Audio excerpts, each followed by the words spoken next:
Launch America all day to highlight your social media posts throughout the show. You'll also be able to engage in social media polls during today's broadcast. And so even if you tuned in before, these are brand new polls, so just head on over to NASA's Twitter to cast those votes. So I know most of you are tuning in from home today, but that doesn't mean you can't get involved in the action. Check out NASA's Instagram and Facebook to find our Launch America augmented reality filters. They place you right at Kennedy Space Center, and you can actually see the Falcon 9 rocket lift off in a pair of sunglasses. If you haven't already, be sure to check out our first ever global NASA social. So head on over to NASA's Facebook to join the group. We've got all new social badges, a nice fresh photo here, some Q&As with some very special guests, and also behind-the-scenes tours of Kennedy Space Center in Florida. And not to mention, just an awesome community of people excited to witness this moment. So, just right here in training, getting ready for that Launch America. So if you're just tuning in, to get us started, we have a poll for you on Twitter right now. We want to know what NASA logo you are sporting for today's launch. The iconic meatball or the iconic worm? Head on over to NASA's Twitter to cast those votes. And with that, let's head back to Lauren at Kennedy Space Center. Lauren? Thanks, Tahira. I don't want to sway the vote, but, you know, I'm all about that worm. Meatball. The debate rages on. Aside from our debate, the purpose, or the main purpose of today's demonstration mission is to put Crew Dragon through the final operational tests to officially certify the vehicle for human spaceflight. The SpaceX and NASA teams have put years of work in development, testing, and training to get us here today. And now we are just around the corner from seeing Falcon 9, Crew Dragon, and Bob and Doug lift off for the first time, and doing it from that same historic launch pad that first sent humans to the moon more than 50 years ago. Now, it's really good that we're inside today because I'm still ready to run across there and try to hitch a ride to space on that Crew Dragon. It's a beautiful vehicle what SpaceX and NASA have done together to create this incredible rocket. It makes me want to just run out that door right now and get out there. Well, you're not allowed to leave today, but Leland, I don't know if you've seen some of the comments on social media. You've been nominated by a lot of followers to fly one of the future missions of Crew Dragon. So I don't know. Yeah, let's do that. Okay. So we are just about 3 miles from Launch Complex 39A. Leland, don't get any ideas. I know that's not that far. That's where liftoff will happen in a little over 4 hours. And so we want to check in now with the team at SpaceX Hawthorne, where NASA's Dan Hewitt and SpaceX's Jesse Anderson are keeping an ear on operations. Good morning, guys. Hey, good morning, Marie. Thanks so much. First off, hashtag Team Worm. But hello from SpaceX headquarters in Hawthorne, California. My name's Dan Hewitt. We're here for round 2 for this historic launch. And Dan, we're so glad to have you back here today. Hopefully the weather is working in our favor today. It looks really sunny and nice out there, so fingers crossed. My name is Jesse Anderson, and I'm a lead manufacturing engineer here at SpaceX, and we are so honored to be NASA's partner in returning humans to space from the shores of Kennedy Space Center. 10 years ago, we sent the Dragon that's displayed right behind us on its first orbital demonstration flight, and I speak for all of us here at SpaceX when I say we could not be more excited to finally be sending humans to the International Space Station. And just as a refresher, today's mission is known as Demonstration Mission 2 or Demo 2. This is going to be the first time a commercially built spacecraft will launch people to the space station. Demo 2 is an end-to-end flight test from launch to docking all the way to splashdown in the Atlantic at the end of their mission. And this is the final test for NASA to certify SpaceX for regular crew flights to the space station. Right now, SpaceX and NASA have teams working together around the country. On the SpaceX side, they have teams at the Cape performing final launch day checkouts as we speak, just to make sure Dragon is healthy and good to go. At the moment of liftoff, we will transfer authority over Dragon from our firing room in Florida to Mission Control here in Hawthorne. Mission Control will have insight and command of Dragon systems for the entirety of this upcoming mission. And since Dragon is a highly autonomous vehicle, our teams in Mission Control will be continuously monitoring the health and performance of the spacecraft through the entire duration of its journey. That's from liftoff all the way until Dragon splashes back down on Earth. While there are a number of people on headset here in Mission Control right behind us, the mission director is the one in charge. It's also where the SpaceX Core, which stands for Crew Operations Responsible Engineer, who's essentially the voice talking to astronauts throughout their flight, will reside. Dragon and Falcon 9 together have years of operational experience, or what we refer to as flight heritage. SpaceX has successfully completed 22 flights of Dragon to and from orbit since 2010, and that includes 21 trips to the International Space Station. And to get us where we are today, not only have we conducted thousands of hours of testing, but we've also enhanced and added a number of safety features to Dragon. One of the most important safety features on Crew Dragon is the launch escape system. It's a huge advancement in the safety of human spaceflight, and SpaceX was able to demonstrate the system in two important tests. The first one coming back in 2015 with the pad abort test, which we're watching some video back from right now. And then a little bit more recently, last January of this year, the in-flight abort test. Dragon's launch escape system is outfitted with 8 Super Draco engines that are integrated directly into the spacecraft body. This enables Dragon to separate from Falcon 9 and carry astronauts to safety in case of an emergency on the launch pad or all the way up to orbit. And in addition to the launch escape system, SpaceX has completed over 80 parachute tests, which includes nearly 30 tests of just the upgraded Mark III parachutes that's flying on today's vehicle. And that's to ensure a safe landing back on Earth, even in the unlikely event that one of those 4 main parachutes fails. And we can't forget the significance of our first demonstration mission just last year, which itself was an end-to-end flight test to and from the International Space Station, just no actual humans on board. But now, though, let's go to the one and only SpaceX's principal integration engineer, John Insprucker, for our first status update. John? Oh, you're so kind, Dan. Good morning from SpaceX headquarters in Hawthorne, California. As Dan said, I'm John Insprucker, and I'll be bringing you status updates throughout today's countdown. We're currently just inside T-minus 4 hours, 9 minutes. Today, as mentioned, is our second launch attempt. The first attempt was scrubbed on the 27th. In that attempt, the team proceeded deep into the countdown, but when 3 weather rules concerning lightning and cloud cover were no-go, and there was no chance of improving, the SpaceX launch director stopped the countdown at just inside T-minus 17 minutes, and the launch was scrubbed. Now, following the scrub, we drained back the propellants from Falcon 9, and the crew left the capsule and returned to crew quarters. Now, since the scrub, Falcon 9 has remained vertical on the pad, as you can see there on the monitor. It's remained powered up. The launch crew currently reports no significant issues on the Falcon 9. Minimal activity has occurred on Dragon over the same period. The most significant task was topping off oxygen and nitrox in the environmental control system. Now, we just finished up a weather briefing to the crew a few minutes ago. Conditions at Kennedy Space Center for launch, 50% chance of violating conditions, which is also 50% chance of good conditions. The basic concerns are precipitation, cumulus thick clouds, anvil clouds, all related to the threat of lightning. We're also watching the weather downrange in case there is an abort and Dragon has to splash down off the coast. Further, several hundred kilometers away, we are watching a series of weather patterns that look like they're going to be good, so we are continuing into the count right now. Coming up at T-minus 4 hours, the SpaceX launch director will perform a poll. That'll verify the conditions are safe there at the pad to open it back up to just the support crew. That support team will enter the area and begin preparations for arrival of the astronauts at the White Room at about T-minus 3 hours. Following that poll, the launch director will provide a countdown status briefing. We might be able to hear that depending upon what's going on the nets. But right now, as the clock continues counting down, we're going to check in with Gary Jordan. He is with the flight control team at NASA's Johnson Space Center in Mission Control, Houston. How are the teams looking there, Gary? Thank you, John, and welcome everyone to Mission Control Houston. This room you see behind me is one of 3 flight control rooms at the Johnson Space Center, also known as Flight Control Room 1. This is where teams monitor and direct all of the operations on the International Space Station. It remains staffed 24 hours a day, 7 days a week, 365 days a year. And today the team is especially focused on monitoring today's launch operations and making final preparations for Bob and Doug to dock with the station tomorrow morning.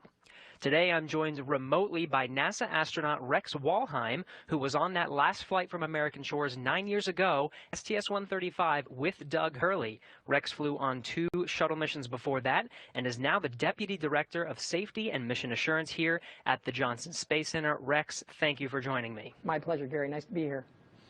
Now, Rex, we're closing in on the suit-up process for Bob and Doug down at the Cape. What were some of the thoughts going through your head as part of the crew suiting up for a shuttle flight for the very last time? It's a really exciting time. You've kind of practiced it many times before, but this is for real. But again, you never know for sure whether it's going to be for real. So for STS-135, we only had a 30% chance of launching on our actual launch day. So you're thinking, it's probably not going to happen. But we got to be ready for game day. And so you get suited up, and you walk out those storied corridors where Neil Armstrong walked out before he went to the moon. Get on the Astrovan in our case and head out to the launch pad. Rex, as I recall, the weather was not so favorable for STS-135 in the beginning of the day, but started looking a little bit better towards launch time, and you were able to get off the pad, though you had to scrub for weather on 110 and a few times on 122. It seems to be a normal thing for human spaceflight. Yes, it is. It's like I say, you never know what your launch day is. So you have to be prepared anyways, no matter whether the vehicle may have issues that they're working at the last minute or the weather may not cooperate. So you get ready and do the countdown. And on STS-135, it didn't look very good. Like I said, we had only a 30% chance to go. And so we got out there anyways, and we got strapped in, and we weren't sure whether it was going to be go or not. And our commander looked outside and said, well, I got good news and I got bad news. The bad news is it's raining, but the good news is it looks like it's clearing to the west. And sure enough, they brought the count back down to T-9, where they checked the weather, and they decided it was go. And so, hey, we're going. This is going to be great.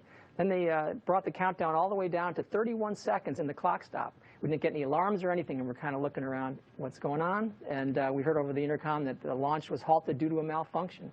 And we're like, what kind of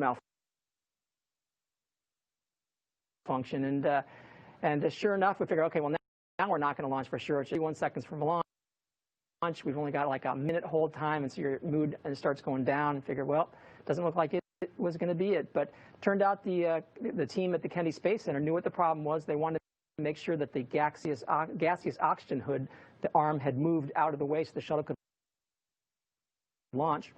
They took a camera, verified it was, and then they picked up the count. And when they pick up the count from 31 seconds, they think, holy cow, now we really are going. And so it doesn't give you a whole lot of time to collect your thoughts. But all of a sudden, T-minus 6 seconds, the engines start up, and T-minus 0, you feel that big jolt, and hey, it is today. And you get ready to do the mission. Well, here's to hoping for the best today. NASA astronaut Rex Walheim, thank you for joining us. Let's go back to the Kennedy Space Center to watch the suit up in action as we continue to count down to launch. Leland. Hey, thanks, Gary. Hey, Rex, it was so great to fly with you on STS-122. Remember you turning to me saying, hey, Leland, it's going to be great. You're going to do great. And you made me feel so good about launching into space. And I just really appreciate your support and your kindness. And that was a great mission. And I really appreciate you, man. Hey, it was great fun, Leland, but you're a pretty big guy, and so you didn't exactly leave a lot of space sitting next to you on launch for your buddy here. I kind of had to, kind of scrunch myself to the side. I remember that one sim we had where we put our spacesuits on and got into the simulator, got all strapped in.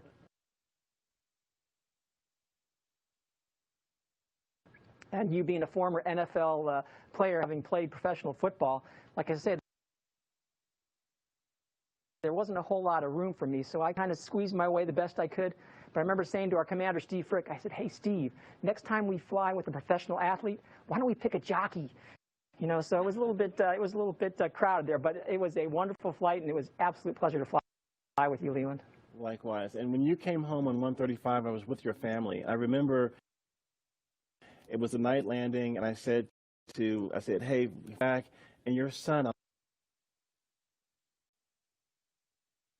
never forget this. He said, hi, Dad, and it's all about the families, and you did such a great job on that mission, flying with Doug on that last shuttle mission. So thank you, Rex, for everything you've done. We're going to go live in crew quarters in a minute and see Bob and Doug suiting up.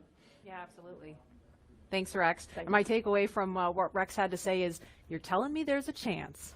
I know there's a chance. There's a pretty good chance, actually, 50% in fact. And the astronaut crew quarters is where astronauts live in seclusion before missions to space, and it's where Bob and Doug have been living for the past 10 days. Now, the suit-up room inside of the crew quarters is something of a national landmark in and of itself. This room was first used as a suit-up room for Apollo 7 back in October 1968. And for every crew mission since then when launching from U.S. soil, serving 400 different astronauts on a total of 150 missions. This is the room where Armstrong,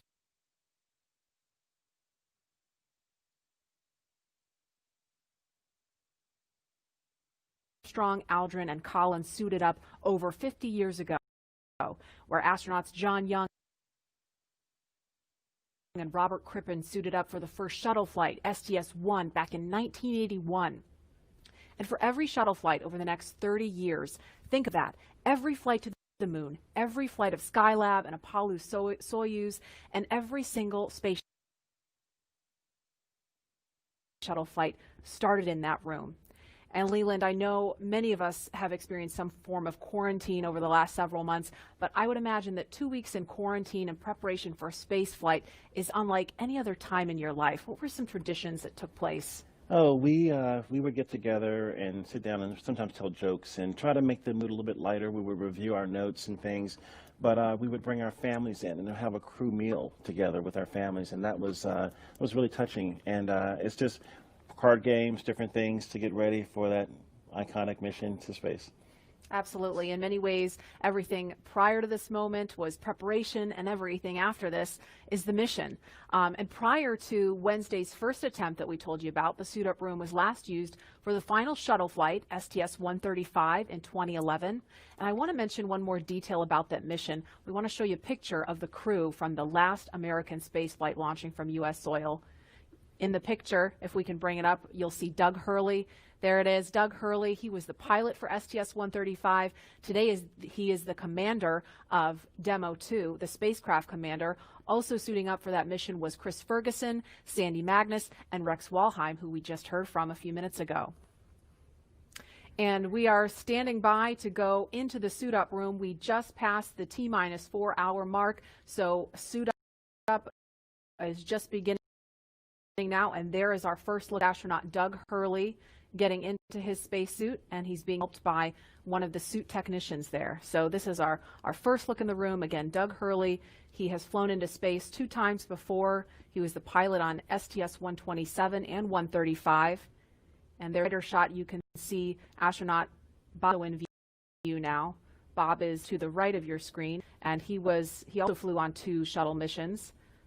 Bob is a native of St. Ann, Missouri. So if you're watching from Missouri, especially St. Ann, wave hi, there's Bob. And Doug is from Appalachian, New York. He was born in Endicott, considers Appalachian his hometown. I know a lot of people there because it's really hard to describe just how large it is.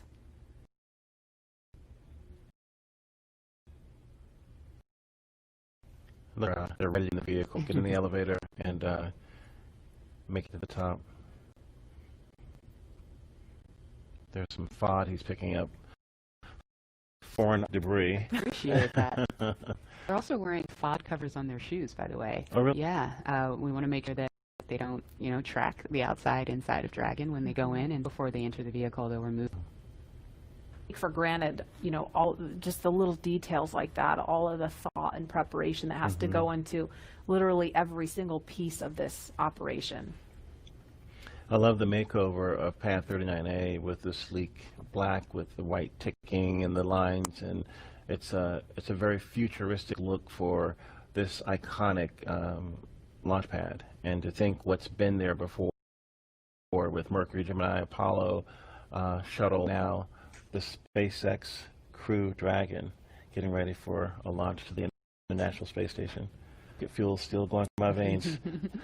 And we're so honored to be able to launch from here. Oh, here they are. That's a really fast elevator. Yeah.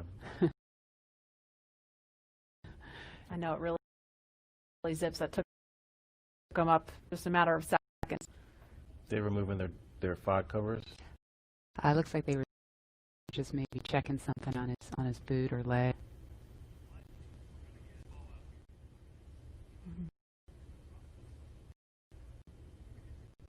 And we should hear a call any moment that the crew has arrived at the pad as they make their way up the stairs, and they're headed to the crew access arm now.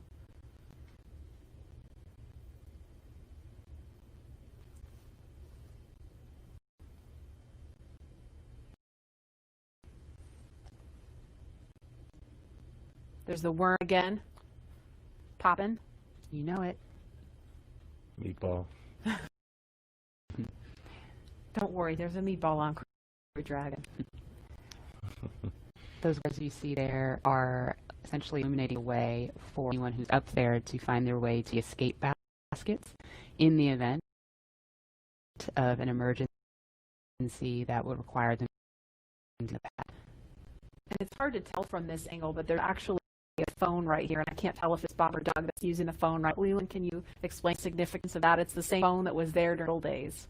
You get a chance to talk to maybe friends or family that you haven't had maybe couldn't come to the launch. In this case, it's quite a few people. Just to have that last talk to someone before you get in the vehicle.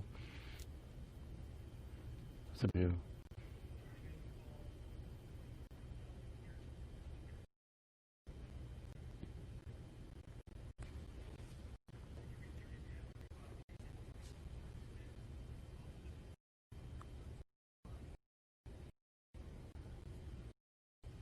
And when they're done using the phone there, we expect them to be making their way into the crew access arm.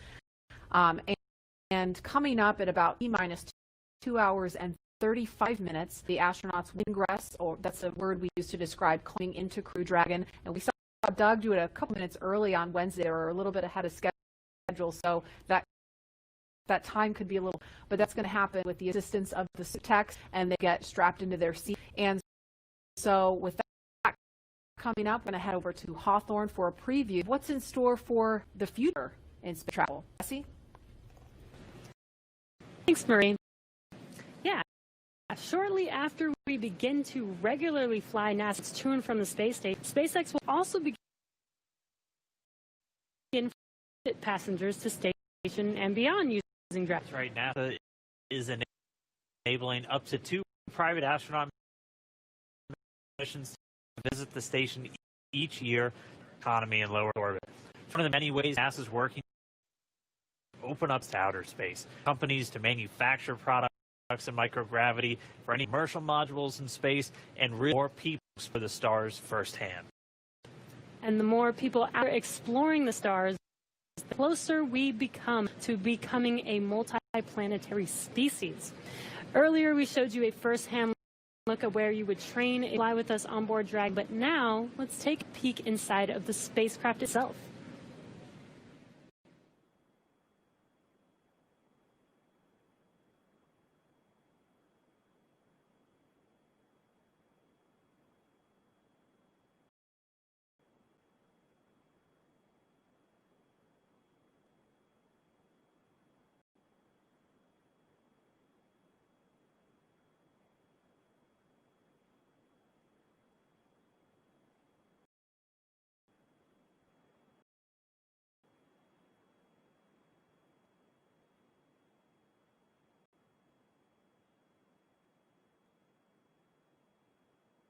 Intuitive to know what we need to do at any given moment in time.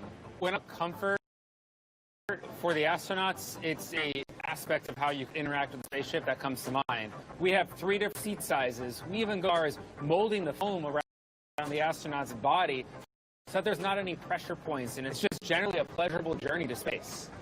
Dragon is a ship that's all about safety and reliability. We designed it to be 2-fault tolerant, which means that any 2 things could fail. So I could flight computer and a thruster, and I could still bring the crew back home safely. We also added a launch escape system. If anything goes wrong on ascent, the crew can get away from Falcon and get safely. I've worked on Dragon since 2012. When I see Dragon lift off, I think I'm going to feel a buildup of emotion of 8 years of working with some of the best engineers and technicians across the country that put their heart and mind into making this incredible moments happen for everybody.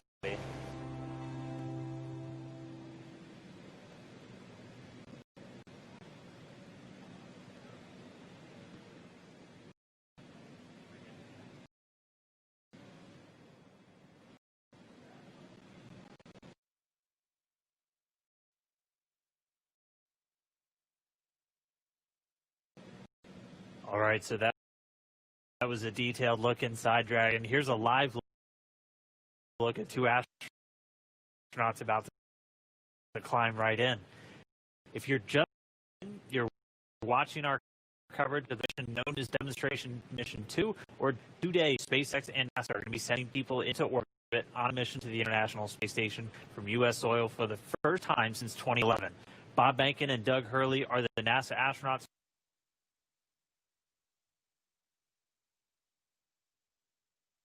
flying today. And you can see them right there on screen. They are just right next to their ride up to space. Yeah, very. They have already arrived pad 39A, where Falcon 9 will lift off at 3:02 p.m. Eastern time today. They have ascended the tall structure already, which is next to the rocket, and it's called the fixed service structure, and also have already walked down the corridor with the crew arm, which is what they're standing in right now. That's right. And as they prepare to board, they have this one final stop they're standing in right now, and the room is literally just at the end of the crew arm that has an opening into Dragon. It is the last place on planet Earth Bob and Doug are going to be standing before they step into Dragon for their ride to the International Space. And the term the White Room was first used during NASA Gemini missions, where the room right before entering this was painted white. And as you can see, we've continued this tradition with taking ours white as well. And on Wednesday, they actually started signing the wall in the White Room. It's a fairly small area that has room for the crew and a few ground support members to complete cargo load at T-minus 24 hours and crew ingress at T-minus 2 hours, which is coming up shortly. And ingress referred to the crew. Also inside the White Room is a movable platform that just gets extended out to the capsule just to make that boarding process much smoother for the crew to climb into Dragon. As you might expect, it's also environmentally controlled. You can see kind of a big seal right up against the side hatch, and that's just done so Dragon can be open while keeping all the dust, dirt out of the capsule, making sure it's pristine for the crew. And so that seal's going to stay in place until they begin to retract it, get the arm move out of the way, and by that point the hatch will already be closed. And the White Room also has lots of tools in order to open the side hatch, complete crew ingress, and prepare for any contingencies or emergency that may be encountered. And right now they're just in the White Room. They're getting a final briefing. You can see them with a number of different pad technicians. Everybody on that does a specific job. Some are suit specialists who help Bob and Doug get connected to their seats. Some are specialists with the Dragon capsule itself and are going to be responsible for closing the hatch. And we also typically have a photographer and capture these moments as the crew gets ready. So right now we're watching, and we can see them start to line up there. We'll see Doug Hurley go in first, and so he'll be the first one through the capsule, and he's going to be ingress. That's just our spaceflight term for entering. You're going to hear a lot of these terms the next couple of days as they make their way up to orbit. Ingress getting in, egress coming out. And they're also doing that final FOD check, making sure that the crew don't have any foreign object debris, dust, dirt, anything that could interfere with the systems on Dragon just before they get in. Right, as Leland and Lauren were mentioning earlier, they do have on their suits to protect from FOD. They have FOD covers on their boots, they mentioned, as well as on their umbilical port on their suits. And that needs 2 hours before and they can 46 ingress. minutes. The crew So has it arrived looks at the like White Room, and they its should have ingress removed is in that. progress on schedule. Just listening into the nets and hearing those updates live. Once the FOD check is complete, they can enter, which is happening live on your screen right now.